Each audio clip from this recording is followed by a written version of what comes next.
Welcome, good afternoon, everybody. Welcome to today's traffic committee meeting. Today is Tuesday, July 13th. It is currently 3 p.m. As first call to order, we'll go ahead and start with introductions. My name is Tristan Cruz with West Covina Traffic Division. And I'm Jana Robbins with the West Covina Traffic Department. And then we have with us, if you want to introduce yourself, Mayor. Yeah, Mayor Fatali, Public Services Director. Nice to meet everybody. I know some of you, but nice to meet everybody. And then Michael Ackerman, City Engineer. Matt Quinteros, West Covina Police Department Traffic Bureau. To begin, we'll review some of the this is the agenda for today's items. We will first go over previous traffic committee items approved at the previous traffic committee meeting. I'll pass it back to Jen. Okay. We had two items that we went over last month. One is line of sight review on Roland at Leaf. We had flashing stop sign, traffic review at various locations. I believe there were 6 locations, and these items all were approved, and now they'll be going to City Council for final approval. For new traffic committee items now, Initially, we'll start with the line of sight review for driveway at South Hills Academy. okay, this one, we got it's in front of the South Hills Academy. This request came from a parent who takes their child to the academy. They were having a hard time exiting the school's driveway, so they asked us to look at line of sight. So we did a line of sight review. So our recommendation is to paint 6 feet of red curb on the west side of the driveway. If my people look at figure 2, figure 2 has existing 55 feet on the east side, so there needs to be an additional 6 feet of red curb on the west side. So this way there's still parking available for parents, but it pushes the cars back 6 feet so that they can see to get out.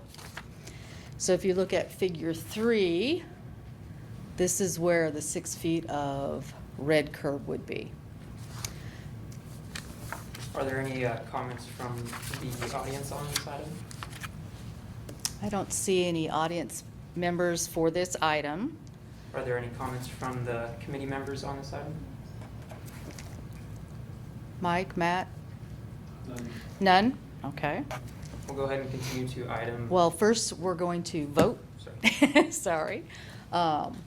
All those that approve the 6 feet of red curb, say aye. Aye. Any opposed? No.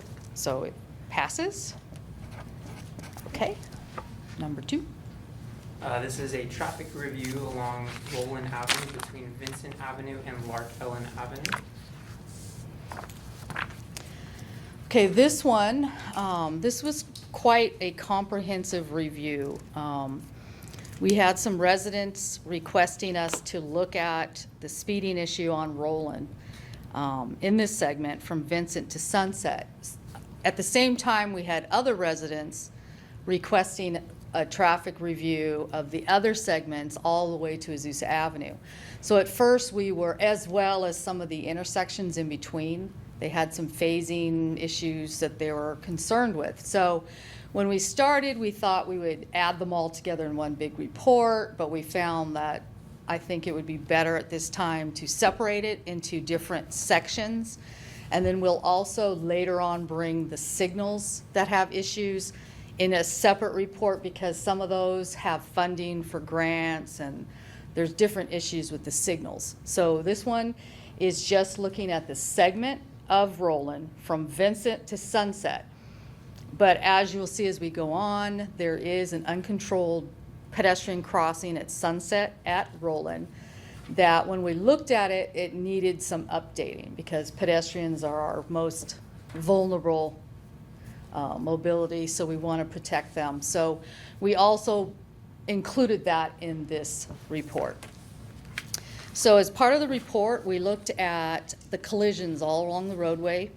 We did an ADT count. We looked at the speed of the segment.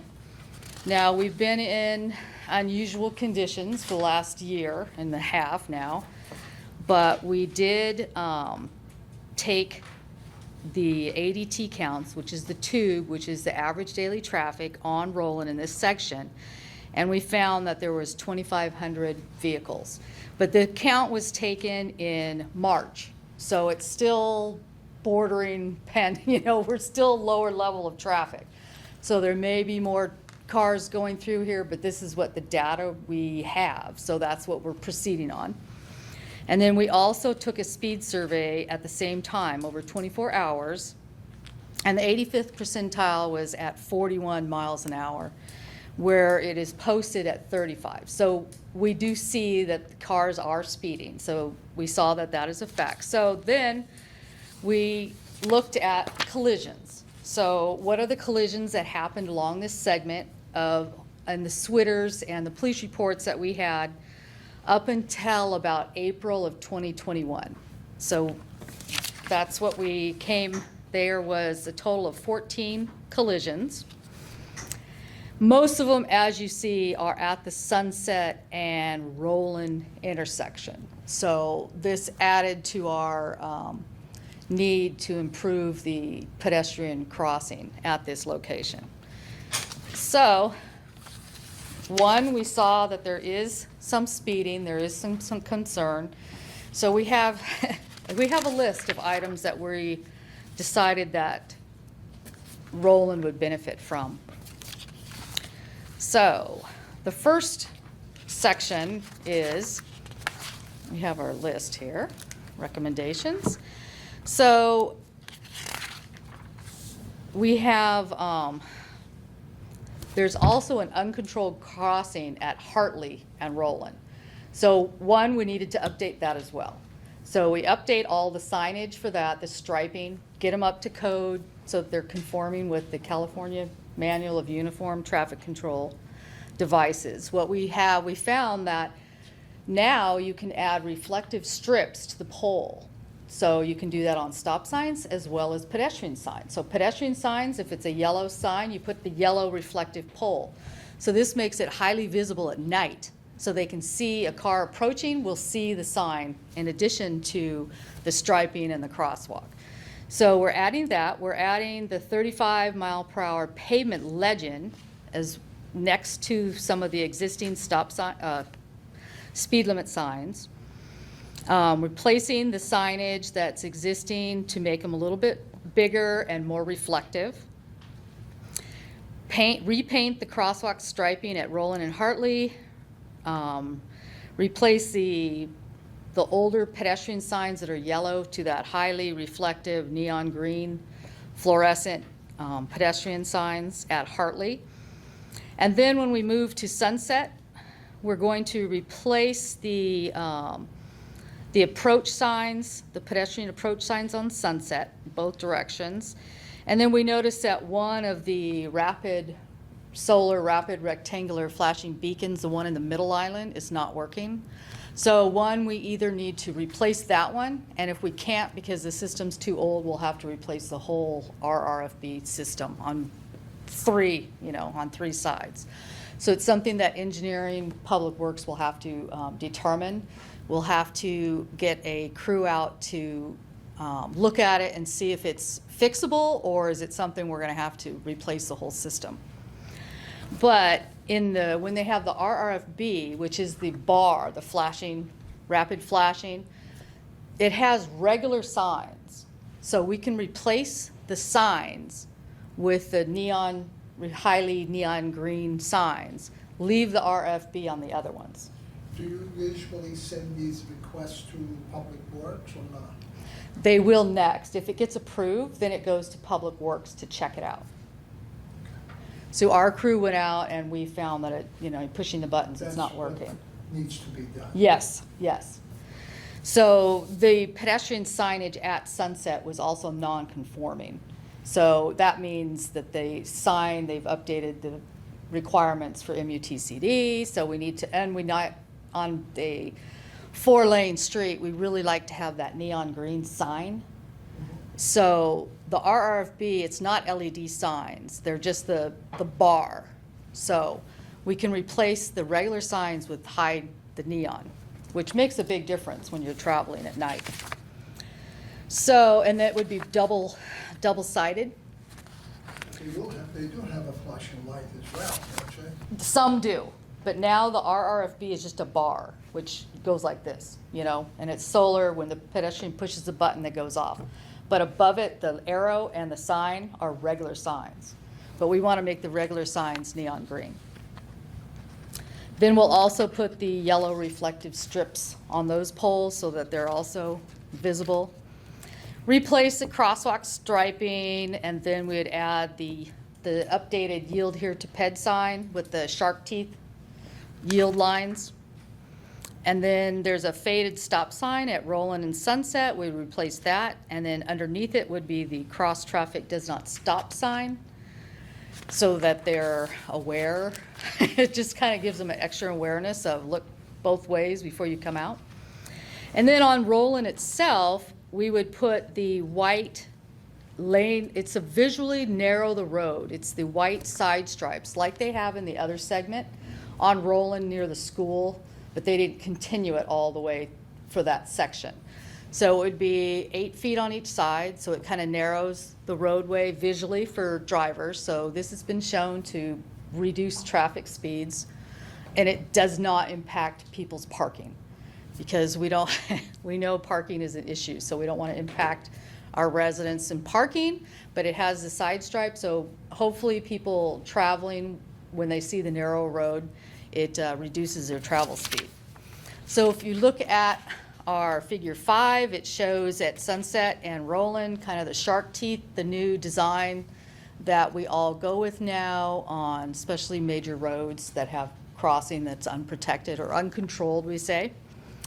And then the updated signage, and then figure 6 shows the white side stripes, how it would visually look on Roland itself. So we have quite a long list, but it's mainly signage and striping on this road. So this is kind of a first step. So what we can do is we found with during the pandemic and COVID that even PD had indicated last time that people are traveling faster because there's not as many people on the street. So when people start walking and kids are there and there's more traffic on the street, unfortunately, then people tend to go slower. It's not so open. So hopefully, you know, when all this gets settled, that this will work and we can go from there. So we have a few residents here for this item. So if you'd like to make your comments and we can all just hear what you have to say and discuss them. Good afternoon, my name is Howard Narvaez. I live at 441 North Hartley Street, West Covina. I live right at that intersection that's in the middle of Roland between the two major streets. By Hartley? On Hartley. Yes.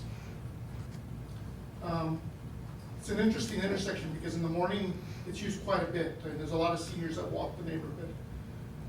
With COVID, traffic, like you said, has been kind of slow, but when it is in the evening, a good example is last night I was watching the baseball home run contest, and I got motorcycles racing down Roland. But I consume their children, young adults, but they are what they are. And my house, I have a block wall that's been hit twice. My neighbors, 2 neighbors have been hit twice in the last 7 years. And the accident, it's not listed on this report that you have, yet there were police. The last one was March 1st. Of this year? Of this year. We might not have gotten the police reports yet because these are the statewide reports, so. They took down a street sign, a street light, so it was very expensive. Mhm. I appreciate the corrections that you're gonna make as far as the funneling of the traffic. I think that's gonna help. We're a little concerned with what's gonna happen in the future. We have a property at school on Vincent. It's called the Vincent Child Center. It's on Workman and Vincent. And that property has been for sale, and I believe Covina School District has sold 3 properties. And they're gonna build 110 units there. And I'm sure those vehicles are gonna be going down Roland and Workman to get to their homes at the end of the day. And our street is gonna be even busier in the next 2 to 3 years. It's an 8-acre parcel, so.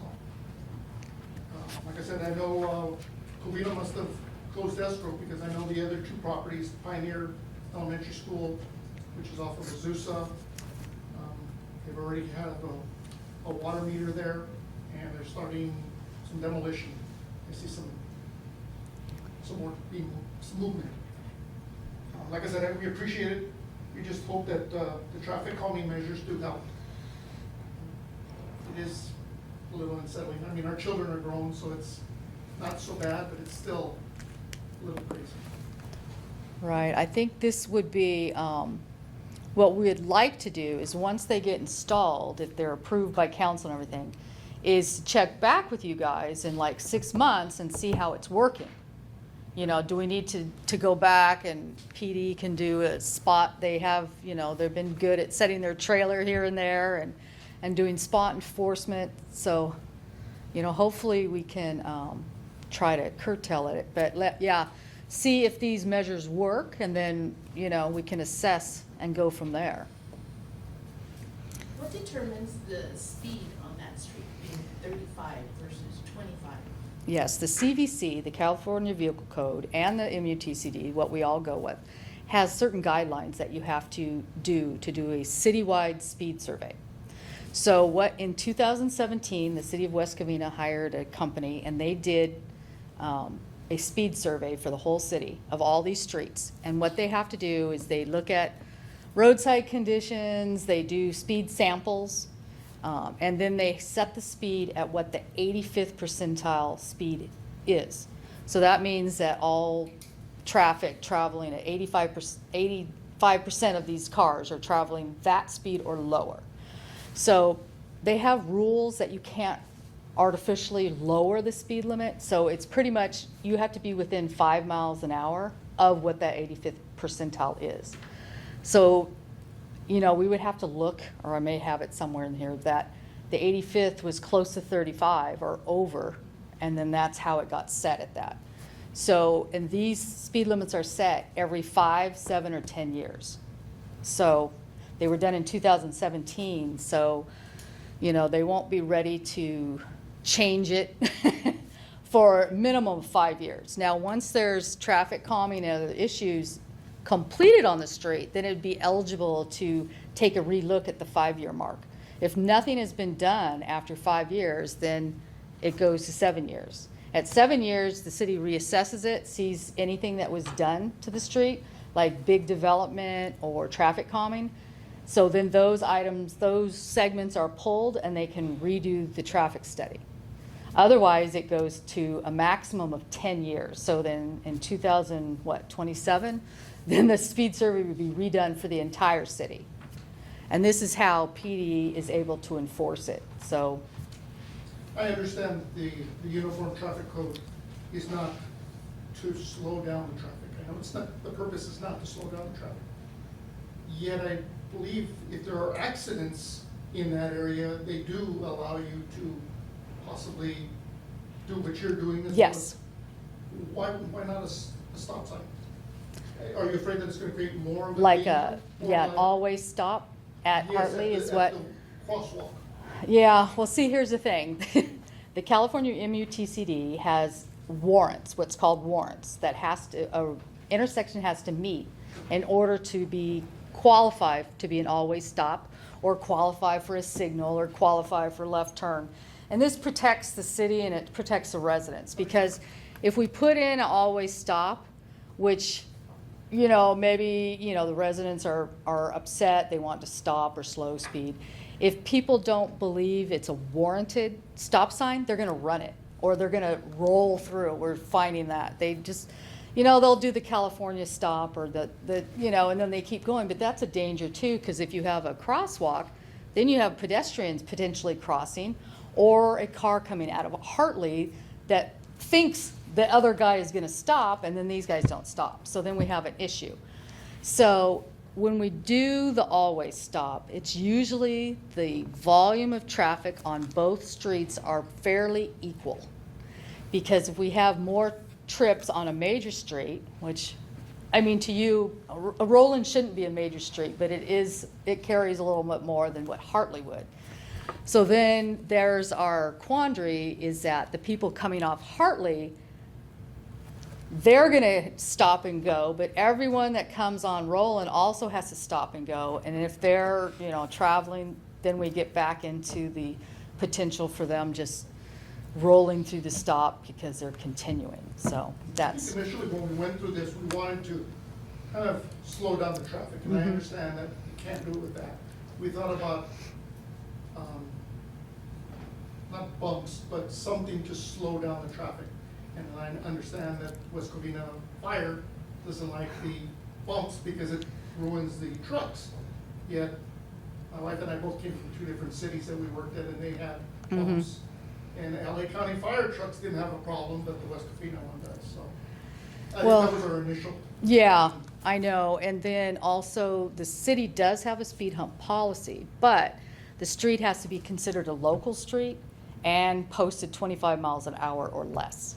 So then Roland wouldn't qualify because they're at 35. So, in the future, something else would, and then also police and fire would also have to approve it because they do have the speed cushions that are lower with the wheelbase so a fire truck could go on either side. But the city doesn't allow them if it's a fire route or a route that, So there's other issues you have to look at, so. Do Matthew or Michael, you have any comments on this?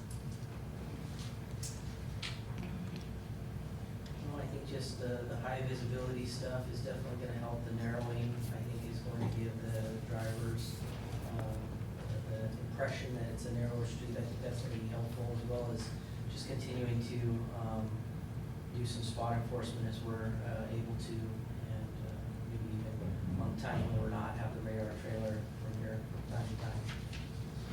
Yeah, that's a good point to put the radar trailer out every now and again, remind people how fast Yeah. they're going, in addition to these good recommendations, in my opinion. And then remember that we will be bringing the other sections on Roland. They're coming up. It's just the next section to the east of you has that school, and it has some signals that have issues, and then we have the next section over, and then plus Roland widens up to 2 lanes in each direction, so they have a little bit of different issues. So at this time, my recommendation is just to try these out, and then we can contact you guys, and you can let us know how it's going once, if council approves and it's constructed, and let's see how that is, and then we can go from there. I think lastly, I was gonna mention Yes. the funneling striping that you have there. Yes. Off of Sunset. In the middle of this area, there is a curve. I think it's at Broadmoor. A little Oh, bit. yes, uh-huh. Have you thought about possibly doing that as well to kind of give an impression that the road is narrower at that? Well, we're gonna do the road narrowing the entire, Oh, really? all the way from Sunset to Vincent. Oh, I wasn't aware. Oh, Yeah, every day. yes. We just showed this because it was like, here's what it looks like. So it's gonna be the entire length. Cool. Thank you. Are we ready to have a vote? Have we need any more discussion, or we're? Okay, then, all those in favor of the recommendations? Aye? Okay. Then it passes 3-0. And then, we'll be taking this to council. So, if there's something that you object to or something, you can also bring it up at council. Otherwise, it'll more than likely go on their consent item unless someone pulls it for discussion. And then, once they approve it, if they approve it, I'm hoping they do, then it would go to Public Works, and we'd have to find out how to get all the things constructed, so. Council agenda in August? I'm hoping, but they have like a 3-week turnaround, so if it's not August, for sure, it'll be September. Because, August 3rd meeting is council, by the way. oh, August, so I'm guessing It's gotta then be on August it'll more than likely be September. Yeah, we kind of moved it. Okay, because I think Because of, vacations and stuff probably. West Covina night, Oh. something. Okay. Yeah, anyway, that's canceled, and there's one in August 10th, and then followed by August 17th, I think. Okay, so we'll try, but like I said, they have we have to get in our reports and everything in 3 weeks ahead of schedule, so that doesn't give us a lot of time, but September, it will definitely be in, if not in August, okay? All right, Tristan, what's our next item? At this time, we'll move to the traffic review along Stewart Avenue and Hollyoak Drive between Azusa Avenue to Lark Ellen Avenue. Okay. This is another complicated one. If you can put up our picture here. There we go. Is that the right? Yeah. It's between Lark Ellen and Azusa. And we have the street Stewart and we have Hollyoak. And then the issue is at the Ys, at the either end of the street. Right now, it's only one-way stops. So either Stewart or Hollyoak gets to just cruise by until they either reach Lark Ellen or Azusa. So we've had some residents' concerns that people walking it's hard because cars are just going and they don't realize that, you know, they need to stop, wait for potentially pedestrians or even other cars. So this is our usual. We looked at the existing conditions. And then we also looked at the collisions. Now, luckily, there was only 4 collisions over a 5.5-year period, so there wasn't a lot of collisions. The resident requested always stop at both of the Ys, but at this time, the all-way does not, it would not warrant always stop because they're so close to the major street. So if you put the stop sign as they enter, then it has a potential to back up onto either Azusa or Lark Ellen. So we included the warrants. So we do have some recommendations. So the first would be additional pavement legends next to the 25 mile per hour existing speed limit signs. And then some left arrows at where you entered to make it, like I said, it's kind of confusing as you enter, but it needed some left turn arrow. And then also both of them have a little raised median as you came in on each side. So we noticed there's a lot of scuff marks on the median. So as we show up there on number 5, there's kind of like the yellow curb reflector that we can put along the median to make it more visual, as well as the keep right placard sign at the tip of each median as they enter from either side. We just have to make sure that the sign, the size that we use, doesn't extend past the median. So it'll have to be small enough that it's all in the median, so no car can hit it. And then underneath would be the diamond-shaped reflective object marker. And there was also some faded stop signs that are existing that need to be replaced. And then at the Stewart and Hollyoak would be traffic from left does not stop, and then the opposite one would be traffic from the right doesn't stop. And then also we have some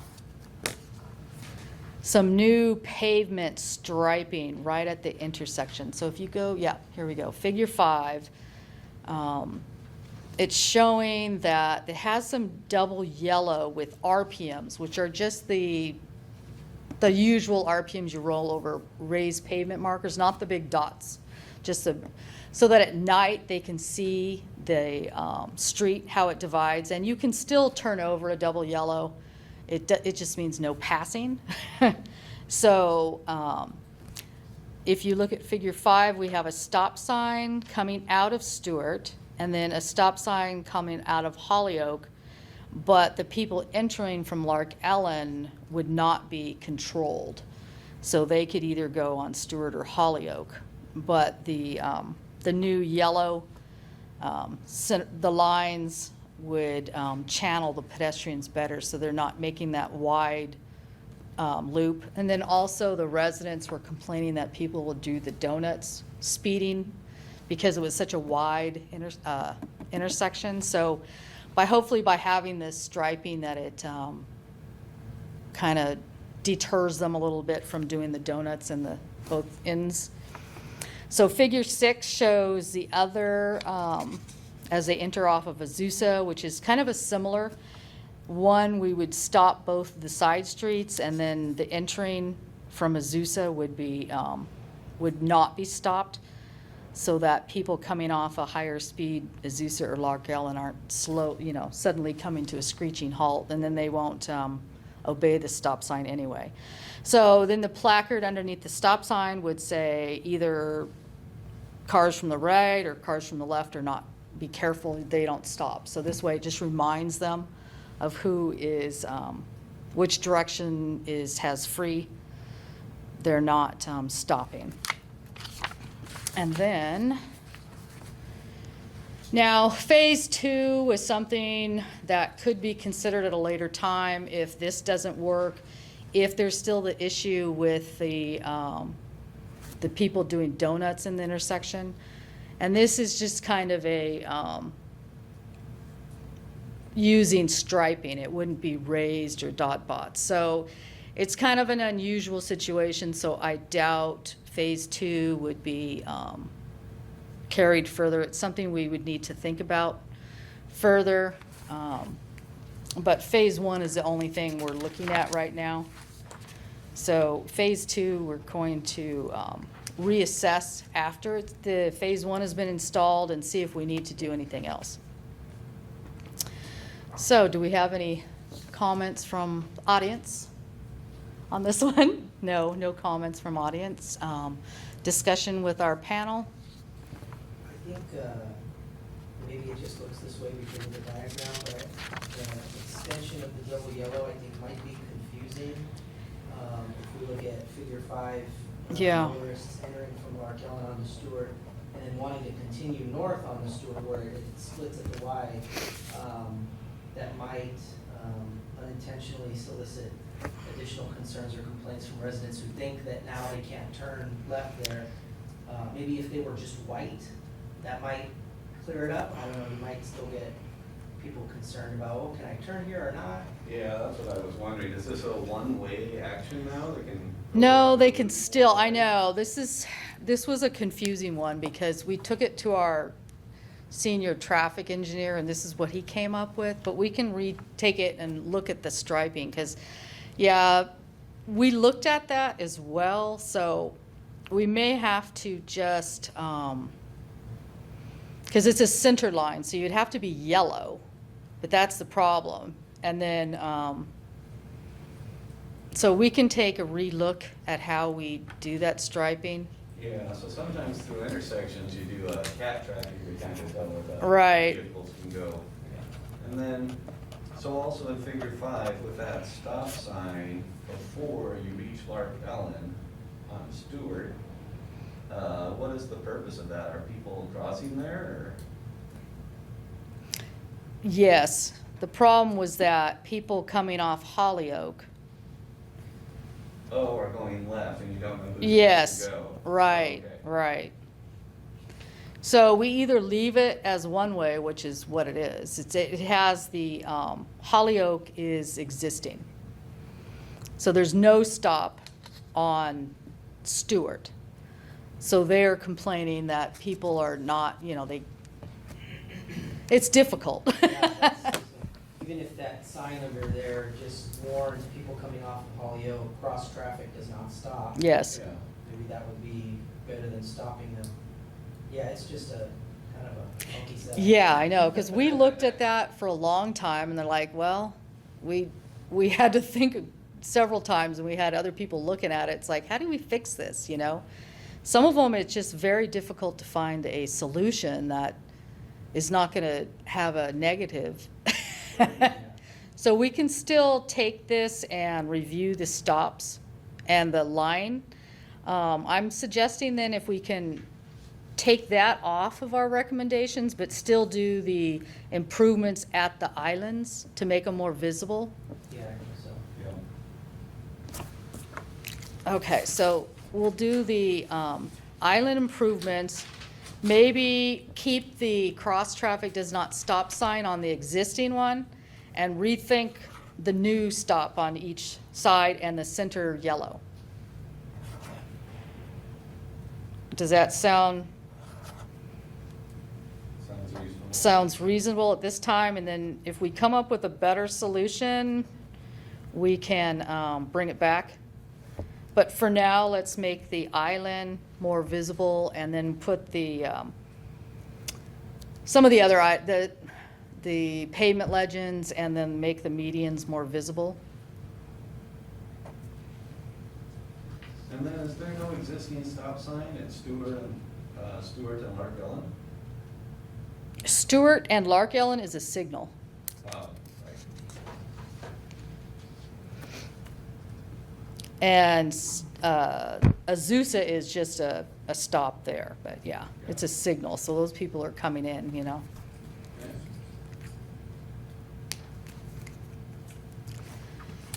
So that is we'll pull the double yellows and the new stop sign, but we'll leave the other items. Does that sound like a plan? Yeah. Okay. All right, do we want to have a vote on that?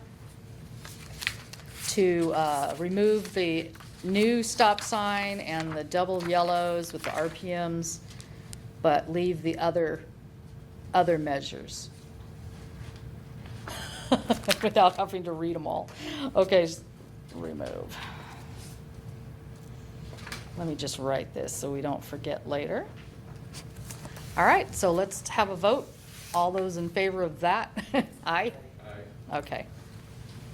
That passes 3-0. Okay. All right, so any audience comments on items not on the agenda? Anyone? Okay, any comments from committee members? Not on the agenda or anything? Okay, then we'll adjourn until next month. We'll see you the second Tuesday of August. I don't remember what the date is. All right, thank you.